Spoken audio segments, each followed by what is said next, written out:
आप सभी लोगों का सिद्धांत क्लासेस में स्वागत है। और आज हम लोग पढ़ेंगे रसायन विज्ञान में वाष्प दाब, वेपर प्रेशर। तो यह एक बहुत ही इंपॉर्टेंट टॉपिक है। तो देख रहे हैं हम कि वाष्प दाब क्या होता है, वेपर प्रेशर क्या होता है। तो निश्चित ताप पर द्रव तथा उसके वाष्प के बीच साम्यावस्था में वाष्प पर कार्य करने वाला दाब वाष्प दाब कहलाता है। वैसे साधारण अगर आप देखेंगे तो वाष्प पर लगने वाला दाब, वाष्प पर लगने वाला दाब क्या कहलाता है, वाष्प दाब। लेकिन वो वाष्प कैसा होना चाहिए पहले आपको वो बताना पड़ेगा। देखिए वाष्प दाब आप कह रहे हैं तो इसका अभिप्राय यही है कि वाष्प पर ही कार्य करने वाले दाब को हम वाष्प दाब कहेंगे। लेकिन वो कैसा वाष्प है पहले उसके बारे में आप जानिए। तो पहले वो वाष्प की स्थिति क्या हो कि निश्चित ताप पर हो। क्या हो, निश्चित ताप पर हो। अब द्रव तथा उसके वाष्प के बीच साम्यावस्था हो। द्रव तथा उसके वाष्प के बीच क्या हो, साम्यावस्था। बात समझने की कोशिश कीजिए कि जैसे कोई बीकर में द्रव है, ये उसकी वाष्प है,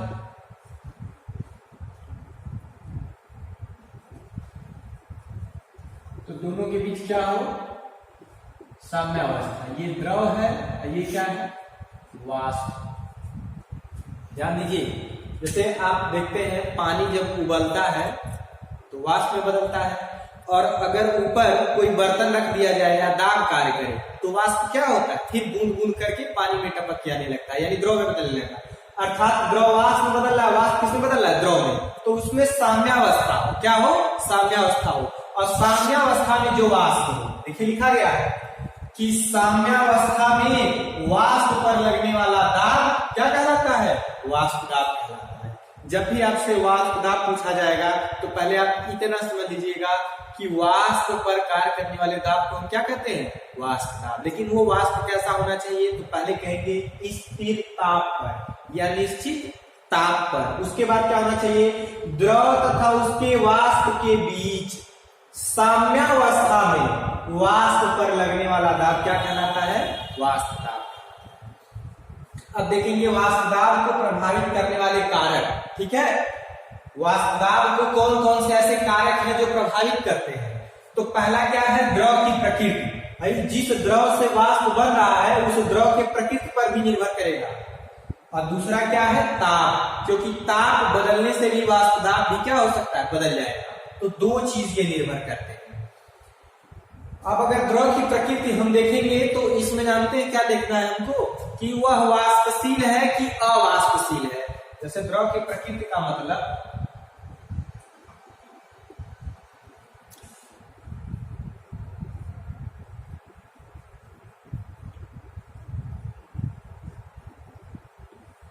ध्यान देंगे, जैसे द्रव की प्रकृति यहाँ पे कुछ लोग अब कहते हैं कि द्रव तो वैसे ध्रुवीय अध्रुव, वो सब हमको नहीं देखना। हमको यहाँ पे जब हम दाब की स्पेशली बात करेंगे, वाष्प दाब की बात करेंगे, तो द्रव की प्रकृति देखेंगे कि वह वाष्पशील है कि अवाष्पशील है। और जितने भी द्रव राउल्ट का नियम, जितने भी द्रव राउल्ट के नियम का पालन करेंगे वो क्या होंगे, वाष्पशील होंगे। क्या होंगे, वाष्पशील होंगे। तो जब द्रव की प्रकृति देखनी होगी तो यही देखना होगा कि द्रव वाष्पशील है कि अवाष्पशील है। ठीक है, और ताप बदलने से वाष्प दाब जरूर बदलेगा। अगर नहीं ऐसा होता तो आपने क्यों लिखा है निश्चित ताप पर, मतलब ताप का भी प्रभाव पड़ेगा। तो वाष्प दाब को प्रभावित करने वाले कारक दो ही कारक हैं, द्रव की प्रकृति और दूसरा क्या है, ताप। अब चलिए हम मान लेते हैं कि कोई एक बीकर है, कोई क्या है, बीकर। लैब में आप बीकर देखते हैं, कोई एक बीकर है और इसमें द्रव विलयन है। जो विलयन है वो किससे किससे मिलके बना है, द्रव से। देखिए विलयन के बहुत सारे अवयव यहाँ पे हम दिखाए हैं डाट डाट करके, विलयन के सभी अवयव। ठीक है, और हमने वाष्पशील विलयन लिया है। कौन सा विलयन लिया है, वाष्पशील विलयन। तो मान लीजिए कोई अवयव ए है और कोई अवयव क्या है, बी। ये दोनों अवयव हैं। अवयव का मतलब क्या होता है, जिससे मिलकर के वह चीज बना हो।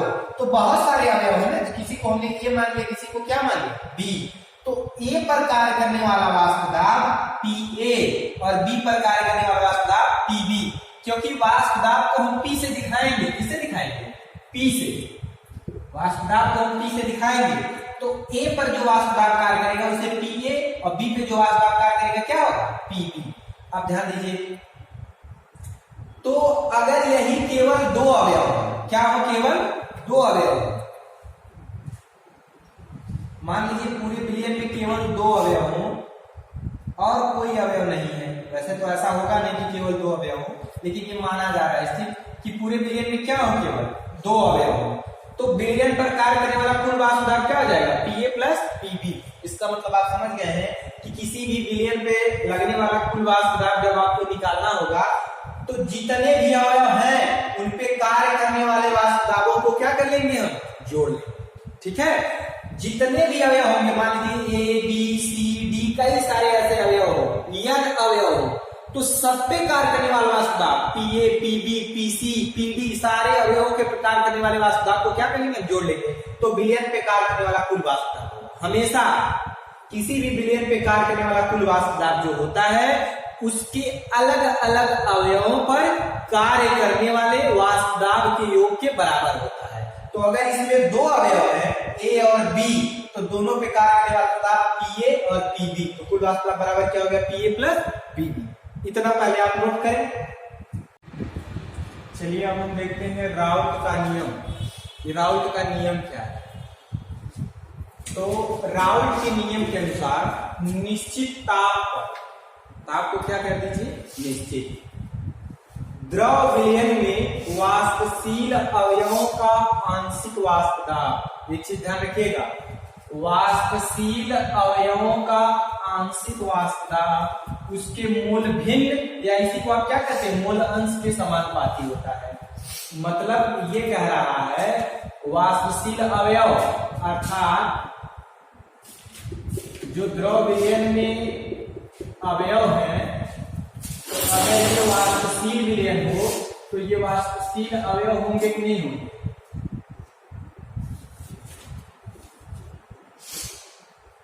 वाष्पशील अवयव, जैसे अगर ये वाष्पशील द्रव विलयन है तो जो अवयव होंगे वो क्या होंगे? वाष्पशील अवयव होंगे। तो किसी द्रव विलयन में अगर वह वाष्पशील रहेगा तो उसके अवयव भी क्या रहेंगे? वाष्पशील अवयव। तो वही वाष्पशील अवयवों पर आंशिक वाष्प दाब अर्थात P और उनके मोल भिन्न या मोल प्रभाव किसे दिखाते हैं? X। ये क्या होता है? समानुपाती होता है। तो इसे आप पहले नोट करें, तब हम आगे बढ़ते हैं, इसका एप्लीकेशन देखते हैं। चलिए आप ये पढ़ चुके हैं राउट का नियम। हमने कहा यहां तक हो गया राउट का नियम कि वाष्पशील अवयवों का आंशिक वाष्प दाब उनके मोल भिन्न के क्या होता है? समानुपाती होता है। तो देखिए मोल भिन्न या मोल अंश को किससे दिखाते हैं? X से। और वाष्प दाब को किससे दिखाते हैं? P से। तो चलिए हम मान लेते हैं कि कोई हमारा क्या है? वाष्पशील द्रव विलयन। वाष्पशील द्रव विलयन तो बहुत सारे अवयव रहेंगे ना। तो मान लीजिए कोई अवयव A हो तो A पे जो वाष्प दाब होगा वो क्या होगा? PA। और A के मोलों की संख्या क्या हो? Na। और A का मोल अंश क्या हो? XA। उसी प्रकार से कोई दूसरा अवयव क्या है? B। तो B के मोलों की संख्या NB। B पर जो वाष्प दाब है वो PB। अब B का जो मोल अंश होगा वो क्या होगा? XB। देखिए यहाँ हमने लिख दिया है P से वाष्प दाब, N से मोलों की संख्या, X को क्या कहते हैं? मोल अंश या मोल भिन्न। तो ये दोनों के लिए हम अलग अलग वैल्यू लिख लिए। अब चलिए हम देखते हैं कि अगर हम मोल अंश निकालते हैं तो निकलेगा कैसा? तो A का मोल अंश, ध्यान दीजिए मोल अंश को दिखाते किससे हैं? X से। और A का दिखाना है तो XA। हमने आपको बताया था मोल अंश के लिए क्या करते हैं? जिस अवयव का मोल अंश निकालना है उसके मोलों की संख्या बटे विलयन में कुल मोलों की संख्या। तो इसमें A के मोलों की संख्या क्या है? Na। और कुल मोलों की संख्या जब Na और Nb मान लिया गया केवल दो ही अवयव, मान लिया गया कि क्या है? केवल दो ही अवयव है, तो दोनों के मोलों की संख्या क्या हो जाएगी? Na plus Nb। तो ये इसका निकल गया कि नहीं निकल गया? A का मोल अंश। अब देखिए अब उसी प्रकार B का मोल अंश, तो मोल अंश को किससे दिखाते हैं? X से। तो XB हो गया। ठीक है, अब B के मोलों की संख्या क्या थी? Nb। और कुल मोलों की संख्या Na प्लस Nb। आप हमेशा समझिए जब भी आपको मोल अंश या मोल प्रभाज निकालना है तो उसके मोलों की संख्या बटे कुल मोलों की संख्या। तो जिसका मोल अंश निकालना है तो उसके मोलों की संख्या ऊपर लिख दीजिए, और कुल मोलों की संख्या मतलब ए और बी दोनों के मोलों की संख्या। तो ये आपने क्या कर लिया, ए का मोल अंश निकाल लिया और किसका निकाल लिया, बी का मोल अंश। अब देखिए जब हम मोल अंश निकाल लिए तो हम राउल्ट का नियम लगा देते हैं।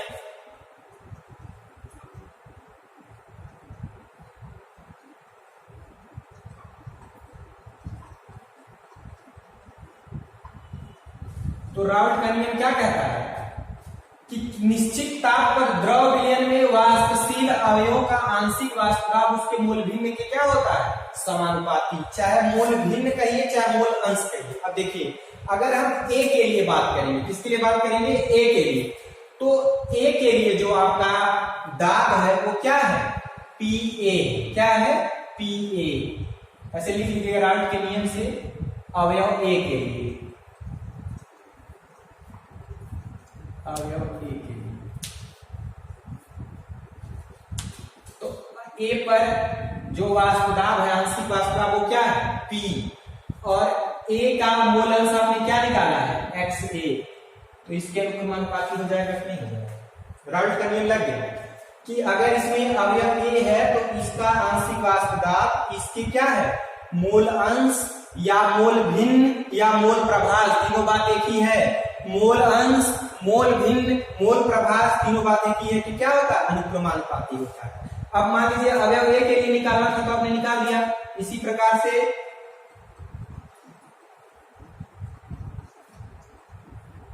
अवयव बी के लिए,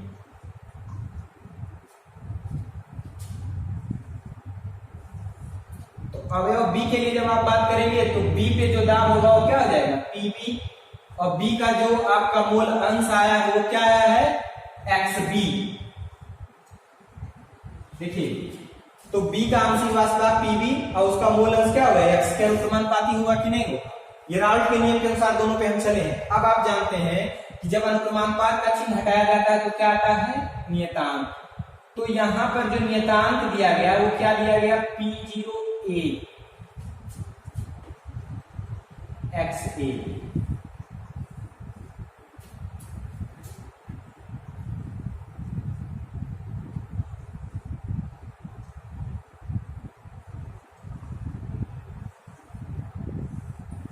अब आप यहां पे देख रहे हैं कि यहाँ पे P0A नियतांक मिला, यहाँ पे क्या मिला, P0B नियतांक मिला। तो वैसे P0A P0B तो नियतांक हैं, लेकिन इसको ये भी बताया गया है कि ये P0A क्या था कि A की शुद्ध अवस्था का वाष्पदाब है, और P0B क्या है, B की शुद्ध अवस्था का वाष्पदाब। ध्यान दीजिएगा जो नियतांक वाला दाब आता है ये शुद्ध अवस्था का वाष्पदाब होता है, और ये जो है ये विलयन में उसका दाब है। जैसे जब ए और बी को मिला दिया गया तो ये शुद्ध अवस्था में थोड़ी रह गए, ये विलयन बन गए, तो तब का दाब पीए है। लेकिन ये जब प्योर था, बी के साथ नहीं मिलाया गया था, अलग था, तब शुद्ध अवस्था में इसका वाष्पदाब क्या था, P0A। वैसे बी जब अलग था, कोई बी अवयव अलग था, तो उसके जो वाष्पदाब क्या होगा, P0B। तो इसीलिए कहा जाता है कि P0A और P0B तो नियतांक हैं इस नियम में, लेकिन ये शुद्ध अवस्था में ए का वाष्पदाब P0A और शुद्ध अवस्था में बी का वाष्पदाब क्या है, P0B। इसे आप नोट करें, अभी हम उसको लिखते हैं। देखिए हमने लिख दिया है कि यहाँ पर जो नियतांक आया P0A, ये अवयव P0A अवयव ए का शुद्ध अवस्था में क्या है, वाष्पदाब है, लेकिन इस सूत्र में क्या है, एक नियतांक है। वैसे यहाँ भी कि P0B अवयव बी का शुद्ध अवस्था में वाष्पदाब है, जो यहाँ एक क्या है, नियतांक है। ये चीज आप समझते रहिए। देखिए कुछ नहीं किया गया है, पहले आप राउल्ट के नियम को समझिए। राउल्ट के नियम के समझने के बाद आप मानिए कि कोई वाष्पशील द्रव विलयन है जिसमें दो अवयव है ए और बी, ठीक है। ए के मोलों की संख्या Na, ए पर वाष्पदाब Pa, इसका मोल अंश XA। वैसे बी के लिए मान लीजिए, तब आप ये लिखिए कि मोल अंश क्या होता है, तो मोल अंश को किससे दिखाते हैं, x से। ए के लिए XA, बी के लिए XB। मोल अंश ले करते क्या है, जिसका लिखना उसके मोलों की संख्या बटे कुल मोलों की संख्या। तो वैसे वहां भी हम कर लेंगे। अब राउल्ट का नियम लगा देंगे। तो राउल्ट नियम का क्या कहता है कि किसी वाष्पशील अवयव का जो आंशिक वाष्पदाब होता है उसके मोल अंश के क्या होता है, अनुक्रमानुपाती। तो ऐसे ए के लिए चलिए, ऐसे बी के लिए चलिए, अनुक्रमानुपात का चिन्ह हटाएंगे तो क्या आ गया, नियतांक। लेकिन ये जो नियतांक हम बार बार कह रहे हैं, शुद्ध अवस्था में इस अवयव का क्या है? वाष्प दाब है। शुद्ध अवस्था में इसका क्या है? वाष्प दाब। अब हम आगे बढ़ेंगे।